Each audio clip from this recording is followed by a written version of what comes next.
दोस्तों मैं मौजूद हूँ संगड़ के खूबसूरत मोहल्ला रत्ते पहाड़ पे मौजूद हूँ, क्योंकि यहाँ की मिट्टी बड़ी रत्ती है इसलिए इसको इसे रत्ता पहाड़ कहते हैं। यहाँ इसके पीछे मेरे बैक साइड देख सकते हैं, यहाँ जो खूबसूरत नज़ारे हैं वो कैमरे की आंख से ढके छुपे नहीं हैं, आप देख सकते हैं। और हमने ये नज़ारे को कैमरे की आंख में कैद कर लिया है। अभी आप देखें, ये देखें कितने खूबसूरत खूबसूरत नज़ारे हैं। ये बर्फ़ से ढके हुए पहाड़ यहाँ आप देख सकते हैं साइड पे।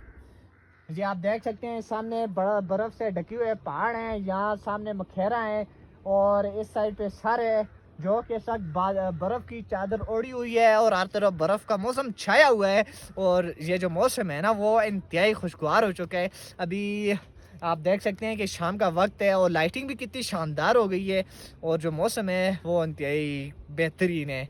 और इस मॉल को कर रहे हैं हम बहुत बहुत इन्जॉय, और आप भी हमारे साथ इन्जॉय करें क्योंकि हम ऐसे ऐसे अच्छे अच्छे व्लॉग सिर्फ आप लोगों के लिए लेकर आते हैं। बहुत मेहनत भी करते हैं। अभी मैं बहुत दूर से मेरा घर वो आप दिखा सकते हैं कि वहाँ है और हम वहाँ से मैं चल कर आया हूँ यहाँ पे कि मैं आप दोस्तों के लिए व्लॉग बनाऊँगा। और अभी मैंने व्लॉग बना लिया है, जो व्लॉग बनाना था, पिक्चर वगैरह भी ले लिए हैं। और अभी हम चलते हैं अपने घर को चलेंगे। और ये आप संगड़ का नज़ारा देख सकते हैं यहाँ से ऊपर से। ये शामें, हाय हाय कमाल शामें।